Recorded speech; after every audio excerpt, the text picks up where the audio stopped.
terra, onde a traça e a ferrugem tudo consomem, e onde os ladrões minam e roubam.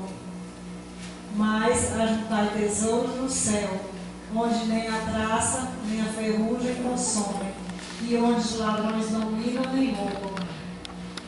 Porque onde estiver o vosso tesouro, ali estará também o vosso coração.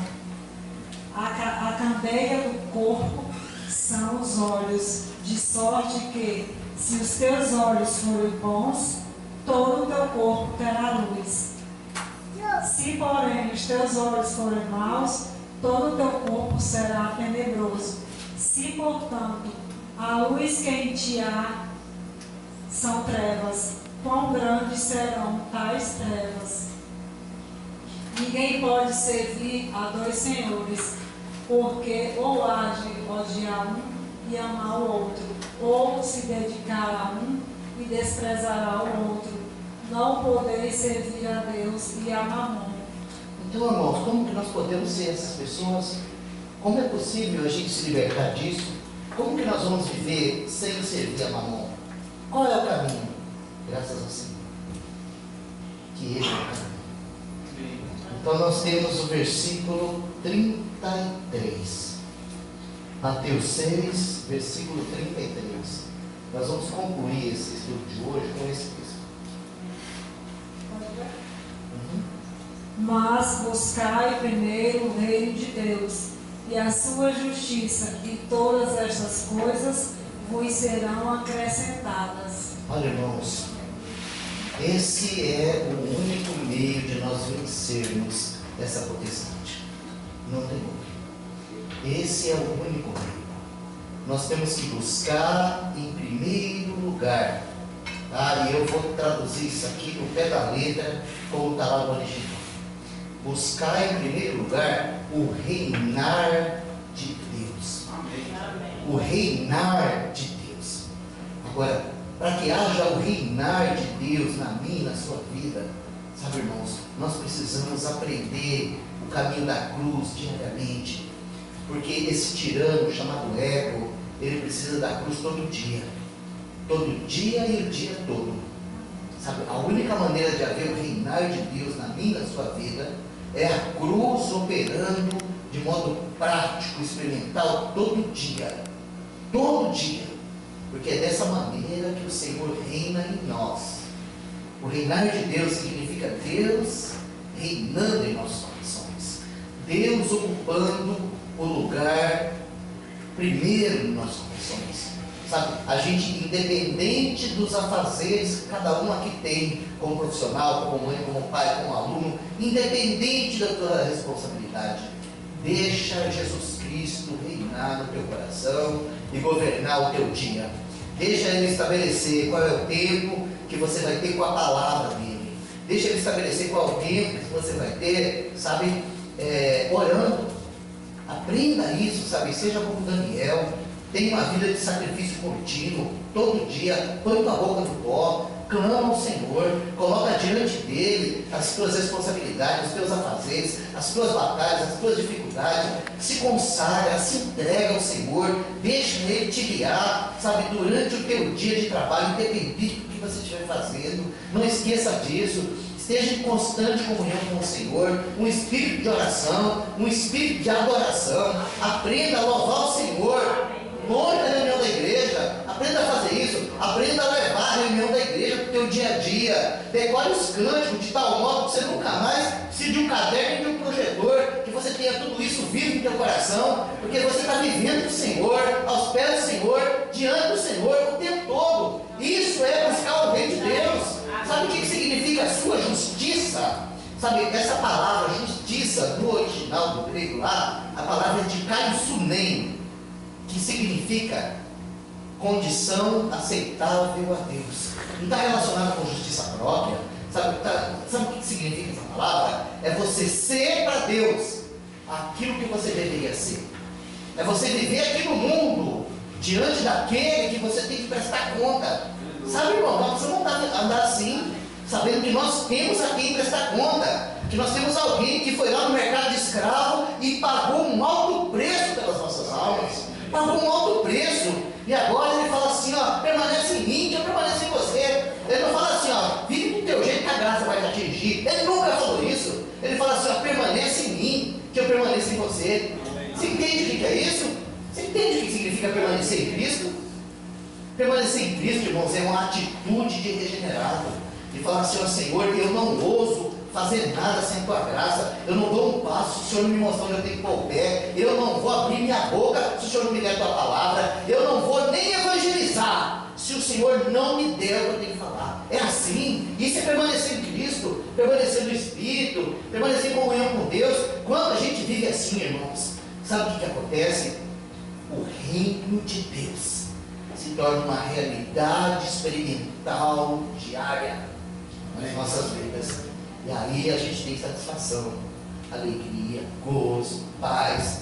E essas coisas que o mundo está correndo atrás aí, que Deus sabe que a gente precisa, sabe o que está escrito? Serão acrescentadas. Olha a palavra, serão acrescentadas. Ou seja, você se ocupa com as coisas do reino e o Senhor se ocupa com as tuas coisas.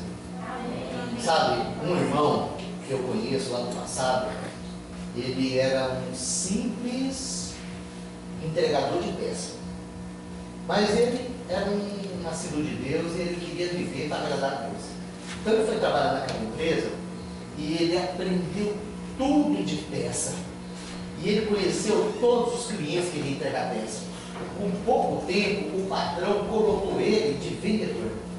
E aí quando ele foi trabalhar de vendedor, ele queria fazer aquilo para a glória de Deus, e na comunhão com Deus, sabe, naquele desejo de honrar o Senhor, ele entrou naquele depósito, ele ficou conhecendo você pensar de peça. Chegou um ponto que no Brasil não tinha ninguém que conhecia mais peças de caminhão do que ele, sabe? Então ele se tornou o gerente daquela loja, porque tudo tinha que falar com ele. Falar o que é, o que você pode substituir para colocar lá no câmbio daquele caminhão assim, assim, assim. Ele falava, ó, a peça tal é igual a tal, pode colocar que dá certo. E ele foi, se tornou lá o grande vendedor de peças, ele virou gerente da loja. Então a mulher do patrão faleceu, e esse patrão, inclusive eu preguei o evangelho para ele no final da vida. Esse patrão caiu na prostituição. Caiu na prostituição, perdeu tudo. E esse irmão lá de gerente da loja estava vendo a hora dele sair de lá com a mão na frente, outra atrás, e não sobrar nem um acerto dele, que já estava trabalhando há 15, 16 anos lá na loja, né? E isso realmente aconteceu. Mas olha só, irmãos, como que o Senhor cuida. Antes desse homem falir, ele chamou o irmão e falou assim, olha, a minha situação hoje é a seguinte: tudo que eu tenho é a loja. A minha dívida é de mais de 100 mil reais na época. Mas eu tenho que fazer um acerto com você e eu te faço a seguinte proposta. No lugar do acerto, eu passo para você a loja do jeito que ela está.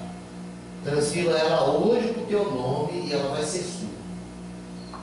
E o irmão era pegar ou largar, porque não tinha mais outra coisa para pegar. Então o irmão foi lá, orou ao Senhor, o Senhor falou para ele, não, pode pegar a loja que sou eu que estou te dando. Aí o irmão pegou aquela loja com a dívida de 100 mil reais. Ele colocou aquilo diante do Senhor, e o Senhor deu um caminho para ele. Ele ligou para todos os fornecedores que tinham dívida, falou assim, ó, eu agora sou o dono da loja e eu vou pagar a dívida. Mas para mim pagar a dívida, eu preciso que você me parcele ela e continue me mandando peça. E toda peça que você me mandar, eu vou te pagar à vista. Mas eu não tenho condição de te pagar a dívida para começar a te pagar as peças. Todos os credores aceitaram fazer negócio com todos. E em 5 anos, ele pagou toda a dívida da loja. Glória a Deus. 5 anos. Aí quando ele terminou de pagar a dívida da loja, todo feliz, agradecendo ao Senhor, ele foi ao Senhor e falou assim, Senhor, eu não mereço isso. Eu não mereço essa loja, eu não mereço isso que o Senhor fez para mim. Mas se o Senhor me deu, eu quero saber qual é o propósito. Então eu quero usar essa loja como uma ferramenta para o teu reino.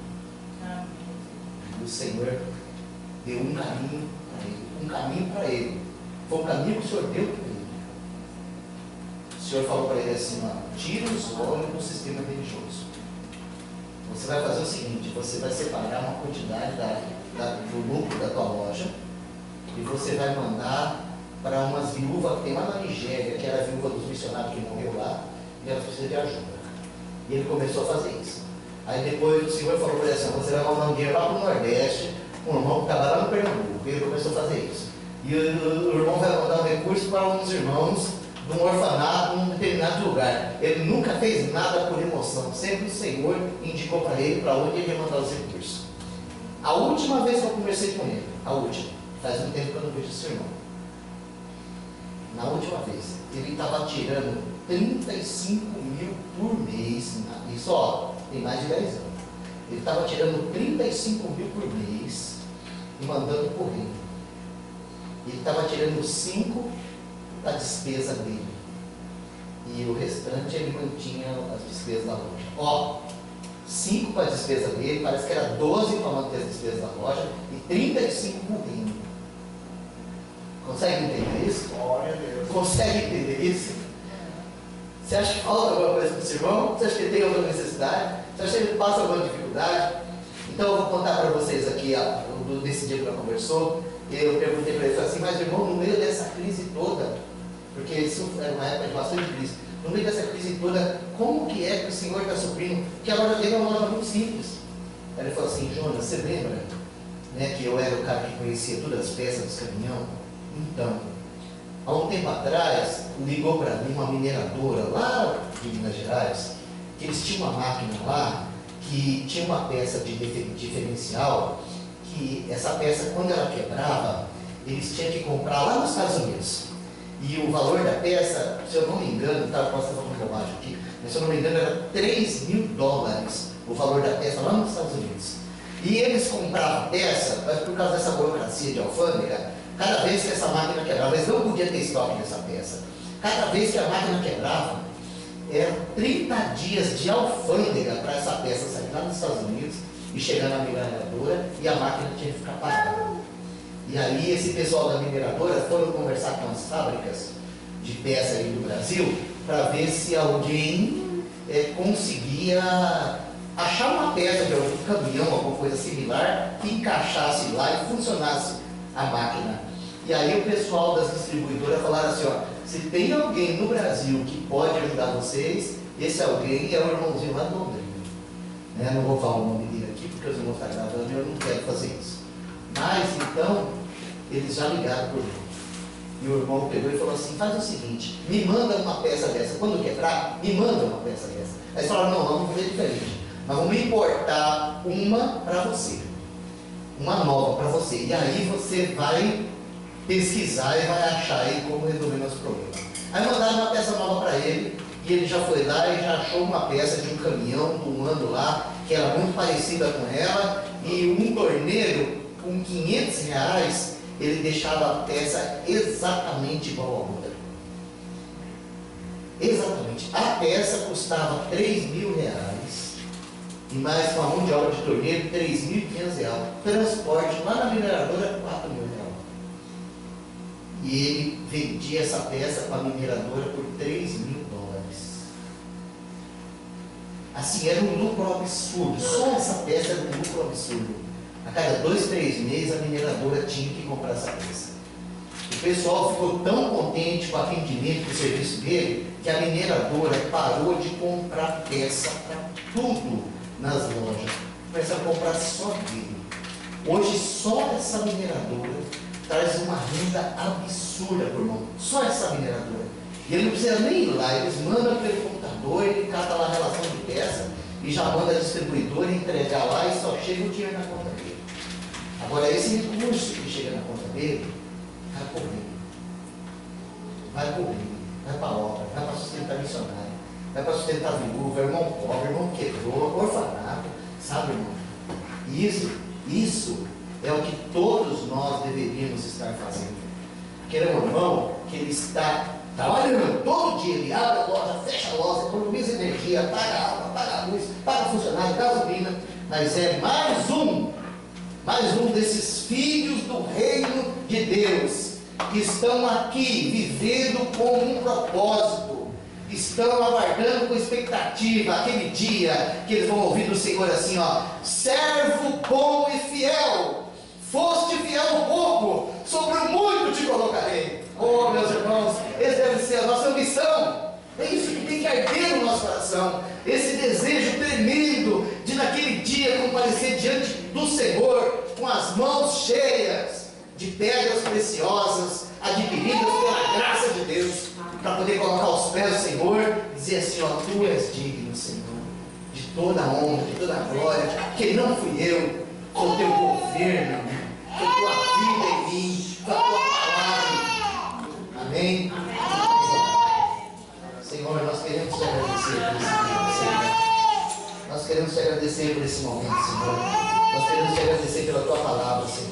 E como é maravilhoso, Senhor, saber que o Senhor nos plantou nesse mundo com um propósito, Senhor. Nós queremos realmente dar fruto, Senhor. Nós queremos dar muito fruto, Senhor.